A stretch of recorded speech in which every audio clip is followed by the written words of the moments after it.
හොඳයි. ඔයගොල්ලන්ට පේනවා මේ බෝඩ් එකේ තියෙනවා නෝද්වාර පිළිපොළ. ඒ ලෙවල් කරන දරුවන්ට 90%කට මේක පොඩ්ඩක් තේරුම් ගන්න අපහසුයි කියලා කියනවා. ඇත්ත. මේක ගොඩක් සාමාන්‍ය ලොජික් ගේට්ස් වලලා පොඩ්ඩක් සංකීර්ණයි තමයි. හැබැයි මේකේ ලොකු දෙයක්වත් නැහැ. මම දැන් මේ අද හදන්නේ ඔයගොල්ලන්ට මේක පැහැදිලිව මේකේ වෙන්නේ මොකද්ද කියන එක පොඩ්ඩක් පැහැදිලි කරලා දෙන්න. හරි. රයිට්. එතකොට SR පිළිපොළ නෝද්වාර පිළිපොළක සත්‍යතාව වගුව තමයි මේ තියෙන්නේ. මේ පරිපථ සංකේතය මේ අපි සාමාන්‍ය තාර්කික ද්වාර සංකේත වලින් ඇඳහම එන පරිපථය. එතකොට මේකෙදි බලන්න මේ තියෙන්නේ සත්‍යතා වගුව. ඒතර ඕගොල්ලෝ මුලින්ම එකක් තමයි මේක කටපාඩම් කරගන්න වෙනවා. මේකේ වෙන්නේ මොකද්ද කියලා මම ඊට පස්සේ කියලා දෙන්නම්. ඔයාලට පේනවා මේකේ මේ බිඳුව බිඳුවට වෙනසක් නැහැ කියලා තියෙනවා. එක බිඳුව කියලා තියෙනවා. බිඳුව එක කියලා තියෙනවා. එක වළංගු නැත. මේ වළංගු නැහැ කියලා කියන්නේ ඇත්තටම මේ පිළිපොළට නෝද්වාර පිළිපොළට එක ආවොත් වෙන්නේ මොකක්ද කියලා එයාටවත් හිතාගන්න බැරි වෙනවා. ඒ නිසා හරි නිකන් මඤ්ඤං වෙලා යනවා. අපේ භාෂාවෙන් කියනවා මේක මඤ්ඤං වෙලා යනවා. ඒ නිසා අපි මේක එක කියන අවස්ථාව මෙතෙන්ට එන්න දෙන්නේ නැහැ. ඒතර ඒක කොහොමත් පොඩ්ඩක් උල වෙනම මහ තියා ගන්න ඕන එක වළංගු නැහැ කියන එක.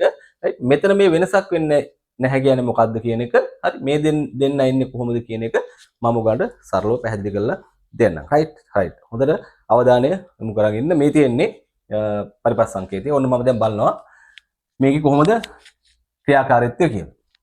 හරි right. දැන් බලන්න මම මුලින්ම S1 S කියන්නේ set කියන එක. මේක එක R එක බිඳුව කරනවා. S1 කරනවා කියන්නේ පුතේ මෙන්න මෙතෙන්ට 1 දෙනවා. මේක 1 R බිඳුවේ තියෙන.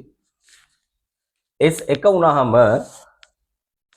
අනිත් ප්‍රධානය මෙන්න මේ ප්‍රධානය මොකක් වුණත් මේ නෝද්වාරයේ දෙන්නෙන් එක්කෙනෙක් එක වුණාම ප්‍රතිදානය අනිවාර්යයෙන්ම බිඳුව එනවා.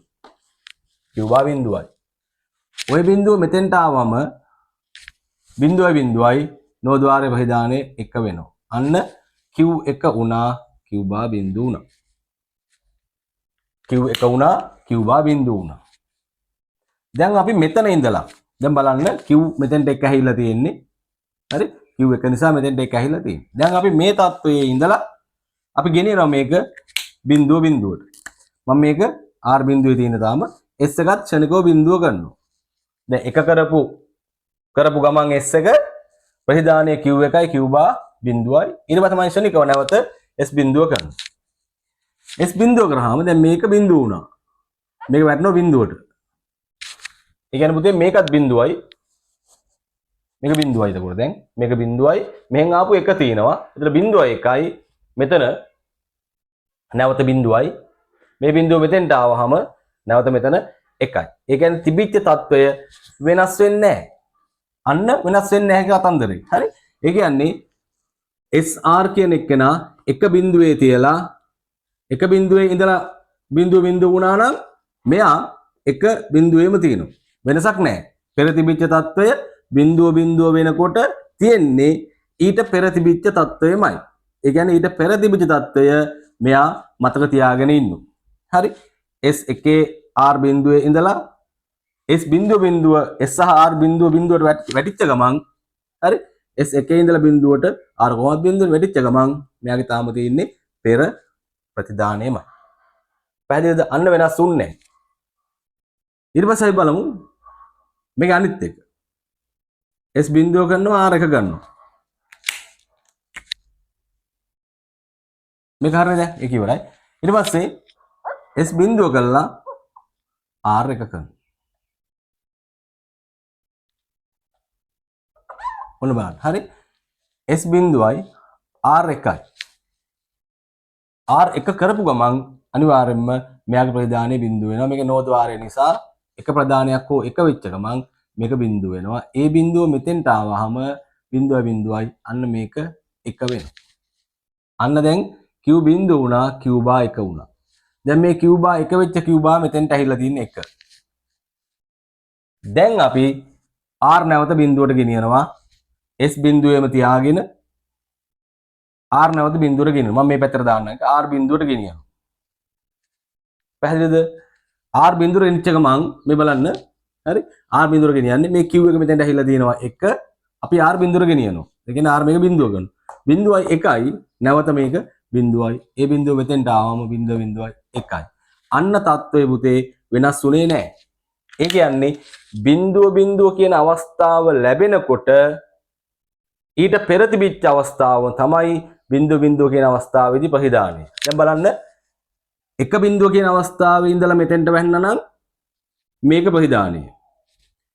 බිඳුව එක කියන අවස්ථාවේ ඉඳලා මෙතෙන්ට වැටුණා නම් මේකමයි ප්‍රතිදානය. ඒ කියන්නේ බිඳුව කියන අවස්ථාව එන්න පෙර තිබිච්ච අවස්ථාවේ ප්‍රතිදානය එයා එලෙසම වෙනස් නොවී තියා ගන්නවා. එක බිඳුව තිබ්බනම් එක බිඳුවේ ඉඳලා බිඳුවට වැටෙනා නම් ප්‍රතිදානය එක බිඳුව.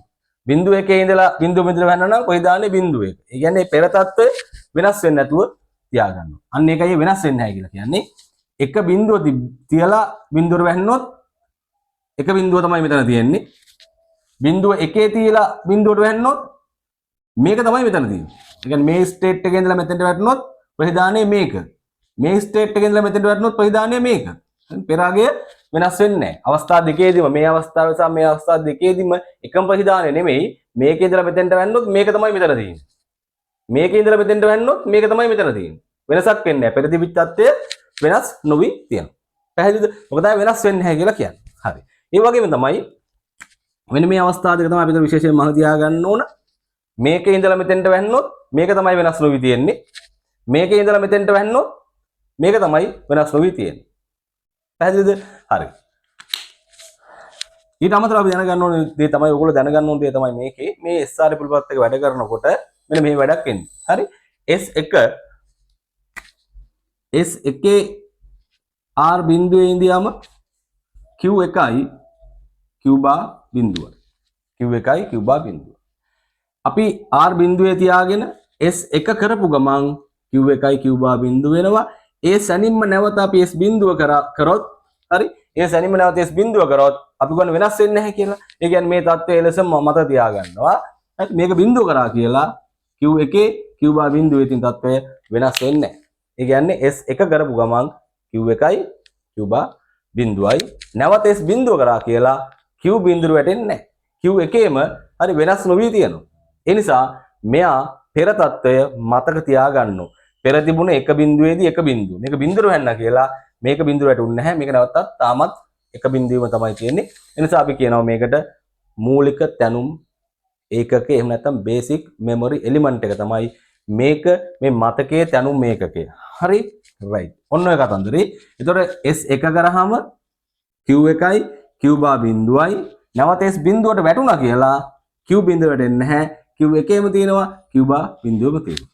අපිට නැවත Q බිඳුව කරන්න ඕන නම් අපි කරන්නේ රීසෙට් එක ඔබන්න ඕන. ඒ කියන්නේ මේ R බිඳුවේ තියෙන එක කරන්න ඕන. R1 කරපු ගමන් මෙයා බිඳුව වෙලා මේ Q බිඳුව වෙලා මේකේ හිටපු එක බිඳුවට යනවා. බිඳුවේ හිටපු එක එකට එනවා. මෙන්න මේ අවස්ථාව. හරි? එකේ හිටපු Q බිඳුවට වැටෙනවා. බිඳුවේ හිටපු Q බා එකට වැටෙනවා. ඔක තමයි සිද්ධ වෙන්නේ. ඒතර මහ තියාගන්න පිළිපොලේදී එක අවස්ථාවක් යා මතක තියාගන්න. මේ අවස්ථාව තිබ්බනම් ඉඳලා මේ අවස්ථාවේ ඉඳලා බිඳුවට වැන්න නම් මේ අවස්ථාව යා මතක තියාගන්න. මේ අවස්ථාවේ ඉඳලා බිඳුවට වැන්න නම් මේ අවස්ථාව යා මතක තියාගන්න. අන්න ඒකයි වෙනස් වෙන්නේ නැහැ කියලා කියන්නේ. බිඳුවට එන්න පෙර තිබිච්ච తত্ত্বය බිඳුවට වැන්නට පස්සෙත් එයා මතක තියාගන්න. බිඳුවට එන්න පෙර தත්ත්වය මේක නම් මෙතන ඉඳලා බිඳුවට වැන්නට පස්සේ හරි මෙයා මේ தත්ත්වය මතක තියාගන්න. වෙනසක් නොකර තියාගන්න. මෙතන ඉඳලා මෙතෙන්ට වැන්නේ එයා මේක මතක තියාගන්න. පැහැදිලිද? ඕක තමයි කතන්දරේ. ඉතින් මේක එන්න දෙන්නේ නැහැ එක අනිත් එක මම හිතන ඔයගොල්ලෝ තේරුණා කියලා. මෙන්න මේ කෑල්ල තමයි මම තියාගන්න ඕගොල්ලෝ. මේක ඉඳලා මෙතෙන්ට වැටුනොත් මෙතන තියෙන්නේ මේක. මේකේ ඉඳලා මෙතෙන්ට වැන්නොත් මෙතන තියෙන්නේ මේක.